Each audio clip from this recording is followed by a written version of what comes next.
Welcome to the Field of 68 After Dark's YouTube channel. We are going to be live every Tuesday and Thursday at 9 p.m. Eastern Time right here on YouTube and on Stadium for the entirety of the spring. It's time to do it, fellas. It's time to go into the 2024 Field of 68 live first round mock draft. On the clock is the new GM of the Atlanta Hawks, one Samuel Vecenie. Sam, fix Trae Young for me. Go. So again, you kind of said at the top here, we're just drafting based off of what I would do and not what the team will do here, right? That's kind of what you said there. Yes. You could do whatever you want. It's your world, Sam. No, I like that. I think that's the way we go here. Okay. So I would take Alex Sarr, number one. The reason that I would take Alex Sarr, number one, is in today's NBA, I think that every NBA champion at this point for the next, era of basketball in the league is going to have some sort of 5-out look offensively. And while Alex Sarr's offense is very theoretical right now, he has a chance to be a player that is in the Evan Mobley mode on defense, who can cover a lot of ground, be a real weak side rim protector, but on offense can also hopefully at some point step away, space the floor as a shooter, as well as, be able to short roll the pass, occasionally attack closeouts. I really think that we just saw in the NBA Finals a team in Boston that had no problem putting Jason Tatum on somebody like a Daniel Gafford or a Derek Lively, and then just basically leaving the center alone and using Tatum as a help defender. It's really hard to do that if a big can shoot. And I believe in Sarr's shot to an extent to where I think it's going to be hard to leave him alone out there, at least. I think he's going to continue to get better in that respect. And look, I think if we're just kind of looking at it through the construct of modern basketball, I really, really think that, Alex Sarr has a chance to be the guy with the highest upside in this class. Jonathan, you agree? I could see why anybody would think he has the highest upside in the class. Like I totally get it. He has, star defensive ceiling, and the Mobley comparison is pretty good. That's the one I use for him most often, at least in terms of kind of, the physical tools and the highlights and what he can do right now. The question is, what is he going to be able to do consistently at the next level? And again, we can bank on the defense. Like I can't see any scenario where he's not an impact defender and probably pretty soon. I just don't know if I have enough confidence in any of his strengths offensively, from the shot to putting it down on the floor to even finishing. Sometimes he's a little weak around the basket against, tougher shot blockers. But yeah, of course, he's just turned 19, I think. And if he puts it all together, and there's a little bit of guesswork, I think, in terms of how quickly it's going to come together and how sharp he's going to be as a shooter and how effective he's going to be as a ball handler. I think he's just a little too far away offensively for me at number one. But in this draft, there's just not a lot of sure things or obvious stars. And so I totally get why a team would take him number one. Yeah, there's no Wemby sitting out there for number one. With the number Who are you two taking pick at one? on the clock. Who are you taking at one? Quickly. I'm taking Ron Holland at number one, but nobody seems to be on that same page with me. Interesting. Man, we should have given him the number one pick in this exercise. That would have been a lot of fun. All right, the number two pick, the Washington Wizards. Corey, you're up. We'll see what happens. If you go with the most recent no ceilings mock draft, we could have some fireworks here with the number two pick. Well, I don't want to play to the crowd here, but I'm going to take a UConn guy at number two. I'm going to take Donovan Clingan. Donovan Clingan is my number one guy personally. And I just think the dude is so good at basketball and a winner at every level. I think Washington is in a pretty good position that they do not have to kind of look at roster construction, because to me, they pretty much have one guy who I would be looking at as a core piece going forward in Bilal Coulibaly.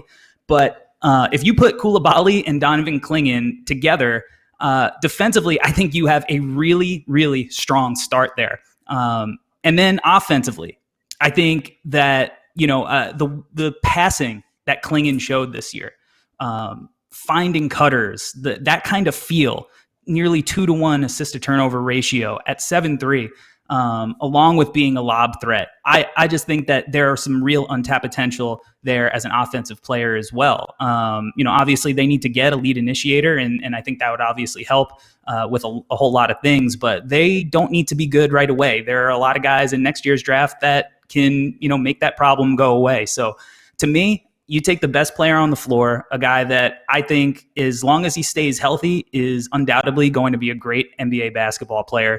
If he shoots it eventually, great. That would be awesome. But even if he doesn't, I still think that he is going to provide a ton of value. And, I think as he evolves as a player, you're looking at a guy who could be a little Marc Gasol-ish. So in this particular draft, just go get the best guy on the board, and that's Donovan Clingan for me. Fink, you agree? Pretty I know easily. you have takes on UConn guys. Yeah, I mean, Donovan in particular, I've been watching him live since he was, I think, 15 years old, growing up about 30 minutes from me. And the thing that I tell people all the time is that the work he did from a conditioning standpoint when he first got to UConn was expected. I mean, the level to which he changed his body really just completely altered his path. And you saw it a little bit again this year, albeit to a lesser extent. But, I think, Rob, you and I were sitting next to each other in Madison Square Garden when they were playing Illinois. And he did not look good. He wasn't healthy. He was about 20 pounds heavier than he finished the season up at. They shut him down shortly thereafter for a few games. Then he came back and finally got healthy and played his best basketball this season. So I completely agree that he has some untapped offensive potential. In fact, when he was in high school, that was one of the things that I was most intrigued with, was his hands, his natural touch. I think you saw the evolution of him as a passer this year. I think that's something we don't talk enough about. Like, for someone that size to be able to read slips and throw backdoor passes off the dribble, that's not a normal thing. So, but I also agree that durability is going to be a key factor here. He's got to stay at that ideal playing weight. We saw that this year. He's got to be totally healthy, because when either of those things fluctuate, that's when his impact can start to be inconsistent. Yeah, I'm buying the upside as a passer. I think he reads the game better than a lot of people expect. The third pick, Houston Rockets. Jonathan, that's going to you. Every single one of you guys has the same guy going with the third pick here. Are you going to go off script? Are you going to change what everybody else has? Well, you think I would after I just said Ron Holland was my top prospect. I mean, I might fire myself just based on how this really doesn't make sense logically, but I'm not going to take Ron Holland. That kind of just talks to the point of like how close it is at the top, where fit really does, I think, play a factor, and where I would take Ron Holland if I was the Hawks, because they have two high-level creators there. I don't love him for Houston at 3. I really do love Reed Sheppard like everybody else. And, I think the narrative with Reed Sheppard always is, he's kind of a safe play, kind of a connector type, but does he have upside? And I'm going to kind of bet on the track record of Kentucky guys who just look better, look freer at the NBA level. And I guess first you have to talk about, of course, what he does well and what's going to translate. And, how can you not bet on the shooting? The numbers were ridiculous in every single category, not just, spot up, but off the dribble, free throws, the touch shots on runners, I think is telling. A high IQ guy, I love the passing IQ. I don't know if he's going to be, a lead point guard in the NBA, but I do think it becomes an asset, his ability to move the ball and hit the right guys. I think when you picture his fit with Houston, I mean, I'm thinking long-term here, and I'm thinking Amen Thompson is going to be the primary ball handler there. And I couldn't think of a kind of better match of complementary skills with Amen being able to guard bigger guards, two guards realistically, and Reed Sheppard gets to guard the point guards, and you have the high-level creator in Amen. And maybe that's not the strength of Reed Sheppard's. So that's a nice compliment. And of course, Amen is not a great shooter. And then you have Reed to stretch the floor. I just kind of love that pairing there. They kind of help each other out with their weaknesses. But again, I'm taking Sheppard 3 overall also, because I think there's a lot more creativity in his game than he was able to show, just like, the handful of other stars in the NBA now who came from Kentucky and weren't as, I guess, impressive in college off the dribble. And I went back and watched some high school tape of Reed, and man, there were some plays where he really does show some bursts, some wiggle and shake off the dribble. And everything I hear about him off the floor from interviews, 10 out of 10, A+ kid, somebody you just want to bet on maximizing his potential. I think you take all that into consideration along with his fit, and I'm totally good with Reed Sheppard at number 3. Goodman, you got about 20 seconds here. I know you love Reed. Yeah, I mean, I don't think you can go wrong with him. I think he's just, that type of all-around player that, again, to me, when you're drafting at the top right now, you want a guy that you can rely on. You don't swing and miss right now, and you're not going to miss on Reed Sheppard. All right. With the number 4 pick, we are going to the Spurs, and we are going to Adam Finkelstein, who is going to be drafting for Greg Popovich. Is it going to be 2 UConn guys in the top 4, Fink? What do you say? No, it's not. It's going to be Zachary Rissache. It's going to be 2 Frenchmen. That's what it's going to be. I think when you've got Wemby, I think it's got to be about surrounding him with ideal pieces. And I think spacing is such a important part of modern day offense, and the correlation between shooting and spacing is obvious. San Antonio is a team that's got some significant holes to build around here. And because I think, especially in the second half of the season, Wemby showed that he was personally ready to impact a contender maybe sooner than some expected. Rissache is someone who, I'm not really sure what the upside is. I'm not sure that he's got outcomes where he's a primary creator, which is somewhat counterintuitive for someone who is now being talked about as a potential top overall pick. But what we know is he's got really good perimeter size. I think he's going to be able to go back and forth between a big wing and a stretch 4. He's got a really good-looking shooting stroke. I know the numbers have varied throughout the course of the year, but I think that's really projectable and probably his primary offensive asset. And then defensively, he's going to be able to hold his own as well. Now, some of his recent testing at the combine athletically and in terms of his length, that left a little something to be desired. But I think there's some familiarity there because of, the fact that he is French. And I just think the shooting next to Wemby is going to be so important, as well as the fact that he can play the 3 and the 4. And the other thing I'd add, just kind of as a side point here, is if he shoots the ball to the extent to which he's capable of and really becomes a total driller out there, now all of a sudden you've got maybe a way that Jeremy Sohan can better coexist in that lineup. They did a lot of funky things with him last year. They started him at the point guard to start the season. And, I've always kind of been of the opinion that his best position was at the 4. He kind of settled back in there at the end of the year. So I just think Rissache fits with everything they have there. And I think this would be a really ideal scenario for San Antonio with what you hear they are prioritizing right now. Sam, I know you've watched a lot of Rissache tape. What do you make of him? What do you make of his upside?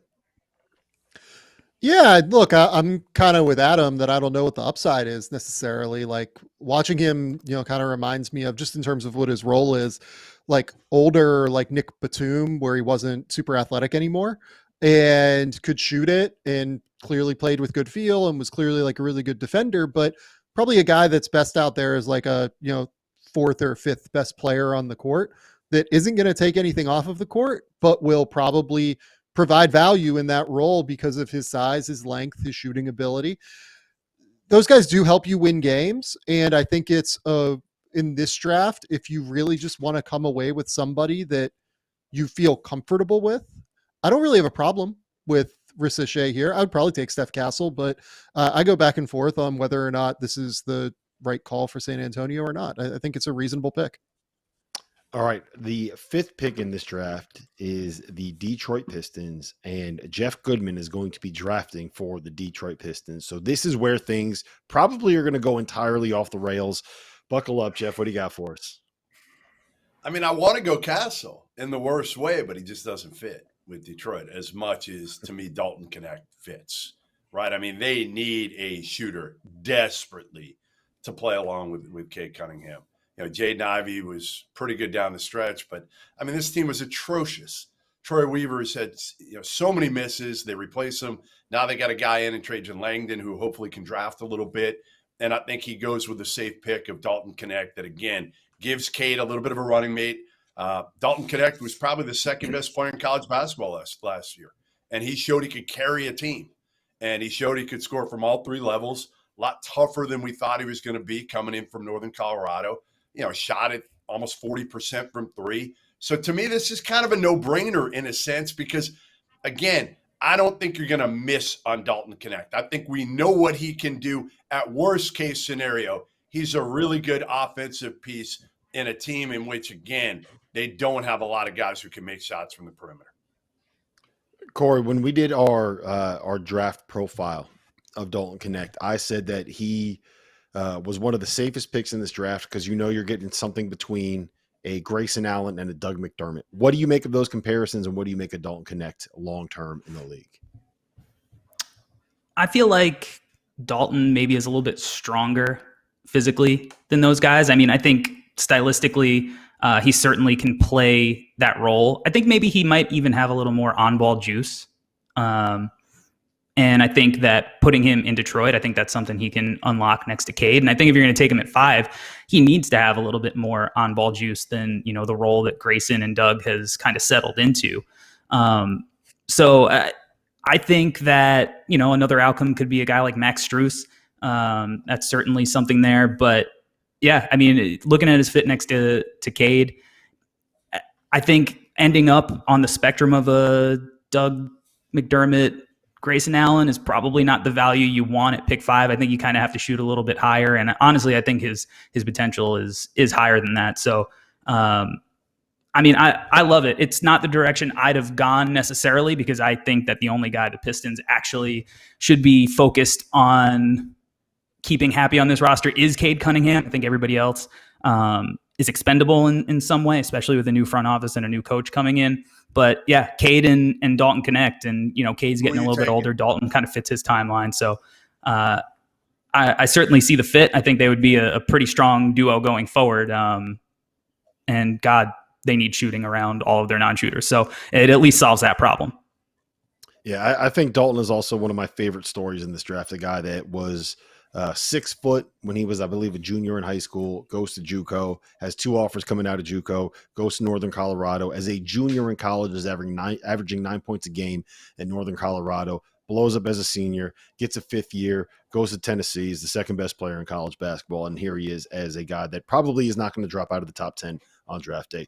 Love stories like that. It's now my pick, and I get the honor of drafting for the Charlotte Hornets, who basically have an entirely new front office and coach and entirely new situation going on over there, which, when you look at it, when I look at it, I can kind of squint my eyes and see a pretty decent core of, I can't believe I'm about to say this, and you guys are going to laugh at me, of LaMelo Ball, Mark Williams, and Brandon Miller. I feel like those 3 right there, at least on paper, look pretty good. And what you need next to them is, I think you need defense and you need shooting. Now, when I wrote down the best fits that you could pick for Charlotte in this spot, I had Dalton Connect, Reed Shepherd, and Steph Castle. Obviously, Steph Castle isn't the shooter, but when you're coming off a season where you won 21 games, I don't think you're quite in a spot where you're going to be that picky when it comes to who you're drafting. You want upside here, and I think Steph Castle probably has the highest upside of anybody left on the board. Love the way he guards. I think he brings a winning mentality that Charlotte doesn't necessarily have, a competitive mentality that I think Charlotte probably could use in their locker room. And I'm going to buy the jump shot long-term because I think the kid is a worker, and I think that he's going to find a way to be able to make this thing work. Fink, I'm going to go to you next on this one. What do you make of Castle's fit on Charlotte? And is this the direction that you would go if you were Jeff Peterson in this spot? Yeah, it is. I think, the defensive identity is a really important one and a really valuable one next to Ball.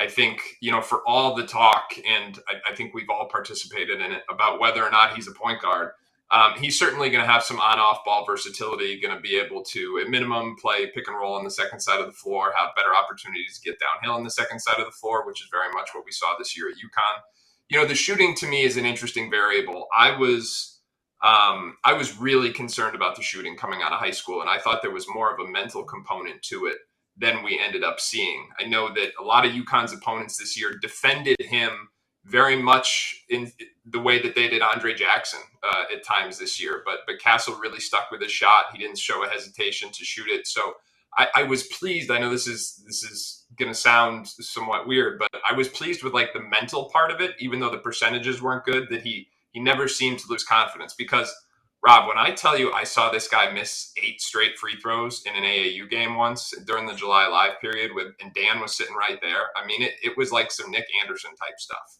And so I was really concerned about just like the mental part of shooting the basketball, but there were no signs of that this year at UConn. And if he does become someone who can make shots, it's going to unlock all types of really positive outcomes. So I think this is a really good pick. Yeah, Jonathan, you got about 20 seconds here. What is Castle's upside? What's his ceiling as a player? So that's why these conversations are the best, because like I don't see the upside that other people see. Now I like Castle. I just can't picture like the creation translating to a high level, and then the shooting, like so much has to go right. I see a Josh Hart type of player. And by the way, nothing wrong with taking Josh Hart. I think earlier in this draft, I see a guy who's going to, attack physically downhill, move the ball, crash the offensive glass, guard the team's best wing. But on the ball, I don't see all the upside. But I do see a very good fit, and I really do like him in Charlotte between LaMelo and Brandon Miller. All right, pick number 7. We are heading back to our resident Australian, Sam Vecenie. Portland Trailblazers on the clock. What are you doing here, Sam? Yeah, I'm going to go Cody Williams. 6'6.5", 7'1" wingspan. I think that more than anything, this team just needs to keep taking shots on wings who can play next to guys like Scoot Henderson, Anthony Simons potentially, and Shaedon Sharpe. And I think just continuing to take flyers on these guys is probably the right approach for this front office. Portland's track record under this, front office of Joe Cronin, who was there under Neil Olshey previously, was quite strong, taking guys that are a little bit underdeveloped physically and continuing to allow them to grow and mature in terms of what they're capable of. With Cody Williams particularly, I think before his ankle injury and before he had all of those little like nicks that he kind of picked up throughout the course of the season, starting in January, where like he broke his nose and had a couple of things happen to him. He was among the most productive freshmen in the country. He was averaging like 15 points, 4 or 5 rebounds, couple of assists per game, and really looked like the confident rim attacking player that every NBA team would love to see as a wing. And I think his shooting confidence improved this year. This is a guy that like took very, very few pull-up jumpers in high school basketball, for instance, and he got much better at this over the course of his season at Colorado. And then finally, again, like to me, name of the game in today's NBA is ground coverage defensively and hopefully being able to find like shot creators and floor spacers on offense. And this is an upside swing. Again, like I'm just willing to take the flyer on Cody Williams being able to grow into a dribble, pass, shoot, defend 6'6" wing with a 7'1" wingspan. Goodman, are you worried about the fact that he is a guy that did not have a ton of production in college and you are drafting him at this high in the draft? No, because again, the way this draft is, he's going to be a good piece. Like there's no question. Is he an alpha dog? No, not that's probably never what he's going to be. But again, he can be a really good piece like his brother is in Oklahoma City. Like that's to me kind of how I project him. If he can average, 14, 15, be a really good defender, he's able to move the ball. He's just, again, I hate to say it, but in this draft, I think you want safe picks. I actually think Cody Williams is far safer than what Sam's given him credit for. I don't think he's as much of a risk. Corey, what do you make of you got about 20 seconds here. What do you make of Cody Williams and what do you make of his fit with Portland? I'm a big fan, and he is the kind of player that they love. You look at how many rangy, kind of gadgety forwards that they have. He fits the MO, and he's certainly somebody worth taking a swing on. You look at his body, you look at his brother's body, and how he's developed physically. If you think Cody can get to that point, I mean, this is a guy where the sky is the limit, because I think, his finishing and how efficient he was. And then even though the volume was low, I think the touch looks good on the shot. So when you have a guy like Scoot Henderson, Shaedon Sharpe, Simons, this is a guy you want playing off of him. Yeah, I like Cody Williams as well. I think that he's just going to be a nice piece in the league. Heading to pick number 8, we have Adam Finkelstein again drafting for the Spurs. I'm looking at my top 100 right now, and I don't see any more skinny French guys left. So you might have to go off the board. Skinny Lithuanian guys. There is one of those. Yeah, to be honest with you, this is not the way that I expected this to shake out. So I think, I'm in a little bit of this is a little bit of a quagmire. I'm probably gonna go. just because I want to avoid redundancy here, and I don't think Holland would be an ideal fit. And I think there's some redundancy between Risache and Matas. So I think I'm going to go Devin Carter. I'm not convinced that the offensive version of Devin Carter that we saw this year at Providence is going to be the guy that translates to the NBA. But what I am convinced of is that he is an elite competitor, an elite athlete, and one of the very best perimeter defenders in this class, and both on and off the ball. And you talk to anybody who's been around Devin Carter. You know, it's interesting. I told this story earlier today. Devin Carter and Matas were high school teammates at Brewster Academy. And it was during the COVID year. And I remember going up there in the COVID year and kind of sitting on like the top row of the bleachers because you weren't able to interact, weren't able to talk to the coach. So I texted the coach, Jason Smith, who Jeff knows. And I said to him, am I crazy to think that Devin Carter is your best guy right now? And this was at a time when the shot was like almost broken. The shot has obviously made some significant strides since then. And he's just an alpha. He's an alpha competitor. He's a guy you don't bet against. And in this draft, when you don't have like star potential, I just love him for everything he's going to bring to the table. I do think there are guys who have potentially higher ceilings that I'm admittedly passing on right now, but I think his floor is super high. And if he develops some more offensive creativity or just continues to progress offensively, I think that thing, maybe if there's continued kind of linear progression offensively, it could unlock some more outcomes. So we're going to go Devin Carter here, but it is somewhat reluctant because this was a scenario that I was not anticipating. Jonathan, I absolutely adore Devin Carter's game. I think he is a guy that does winning stuff. And to me, he is a perfect fit within just the Spurs culture, the Spurs organization, and playing for a guy like a Greg Popovich. You got 20 seconds here. Talk to me about Devin Carter. I mean, he's good at everything. And I guess the only question, right, is the offensive ceiling and what translates offensively. But a couple things I like, like almost 9 rebounds a game. He's 6'2" in socks, and I think he has like 70 career blocks. I mean, those are the little things that is he going to be a lockdown defensive player? No, but I think those type of numbers tell a bigger story about the type of competitor and athlete that he is. And by the way, he cleaned up an athletic testing in Chicago, but the shot's better. He's one of the most efficient pick and roll players this year.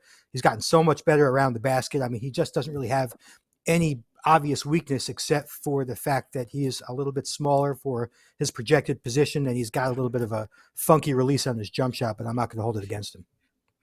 Yeah, he also loves taking 35-footers, and I think he shoots about 100% on the 35-footers that I watched him take this past season. Pick number 9, Memphis Grizzlies. Corey, we're going to you. What are you doing? All right, let's get weird. With Devin Carter off the board, look, this is a team that I think really needs size. They really need some physicality. They need help on the boards. So I'm not a huge fan of a lot of the upside swings that are left.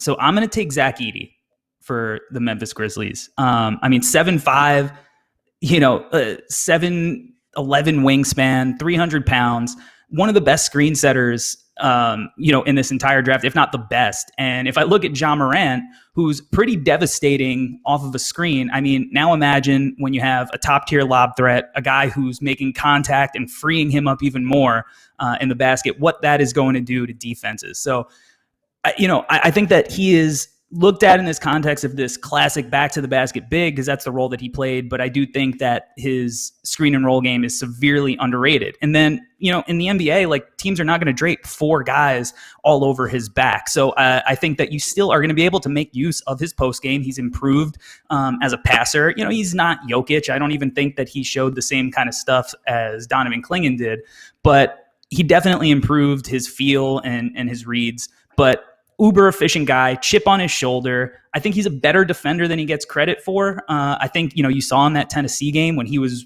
really able to lock in that second half. He was anticipating stuff in that drop really well. Just his length, just being that big too, is a deterrent and, is intimidating as is. So I think he's going to be a good basketball player. And I think he's an outlier in this class. And in this draft, like, I don't think it hurts to take a shot on outliers, guys that are going to be able to give you a look that nobody else really has the luxury of having. And if anybody's seen him in person, like it's kind of bewildering how a guy that size moves kind of as fluidly as he does. So I think he's on an upward trajectory. He's going to continue to get better. And I think this is a situation where we've already seen a Grizzlies team kind of thrive with a big guy who's kind of bruising like a Steven Adams, and he can do a lot of that same stuff. So for me, maybe it's a little early for some people, but I'm a big believer in Zach Edey and how he's going to translate to the NBA. I love it. Sam, you got about 40 seconds here. Break down how you think Zach Edey fits as an NBA basketball player. Yeah, I think it's very scheme dependent is a good way to put it. And I think Corey broke down, everything you need to know there. I think that in Memphis particularly, it's a pretty good fit. This is an organization that does tend to value high level producers. You can look through their draft history, guys like Brandon Clark, David Roddy, they're willing to take swings on unconventional players. And, in Edey, I totally agree with Corey. I think he's the best screen setter in this class. I don't even think it's really that close, to be honest. He's so physical. And I agree that there is some more ball screen potential than what I think people really understand. Like Purdue always rolled him into kind of post-ups in those roll situations, but I think that he's also capable of just rolling and catching a lob high and finishing high, right? So yeah, no, I don't mind this pick. I'd probably try and trade down if I was Memphis, but we're not doing that in this exercise. So yeah, like it's fine. Yeah, I love it, man. I love seeing Zach Edey go early. One of the best stories in college basketball, one of my favorite players in college basketball the last couple of years. 10th pick, the Utah Jazz. Jonathan, we're going to you. Make a pick. You're muted.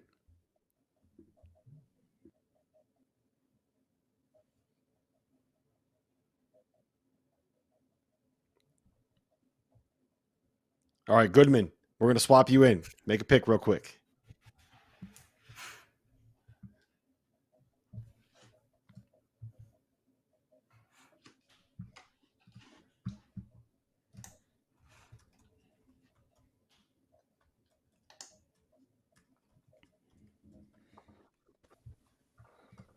This rocks.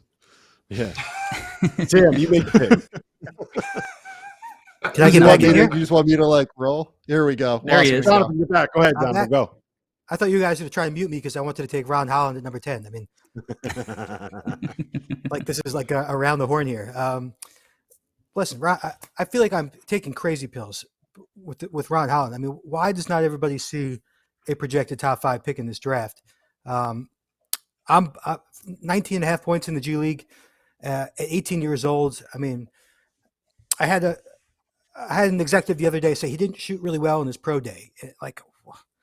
This guy is so young and he's a shot maker. He's not a shooter yet, but I think looking what he does well, obviously a crazy athlete. The transition offense is going to translate the attacking in the open floor. I think he's gotten so much better creating for himself in the half court over the course of this year. And that was something I kind of questioned. I still had him number 1 preseason. And then he just got better in terms of getting to spots and capitalizing in the half court and one-on-one situations, ball screen situations. He's not a great shooter right now, but again, I think he's a shot maker. And when you take into account, again, the other ways he can find ways to score, I just see that stuff translating. And everyone got on him for the turnovers early in the season. They made him a number 1 option at 18 years old in the G League. That was never supposed to be his role. That's not going to be his role in the NBA right away. And so, I think if he goes to a team and they kind of plays more of a complementary role to start and he plays to his strengths and he doesn't have the ball a ton and his usage isn't what it was in the G League, those turnovers aren't going to happen. He's going to get more rhythm looks as a shooter. And I'm willing to bet on the improvement in terms of raising his 3-point percentage. And I'm willing to bet on the transition offense, the improving half-court creation, the finishing tools, the defensive tools, the motor. We've seen him since he was, playing U16s with USA, and he's always one of the best guys on the floor. So I think people are overblowing his weaknesses given his age. Well, that was a rousing statement of support of Ron Holland there for a guy that you said you would take with the number 1 overall pick, and you got him at number 10 right there. So I think that might be the best value that you're going to get in this draft for anybody. Thanks for watching the Field of 68 After Dark. Make sure to hit that like button.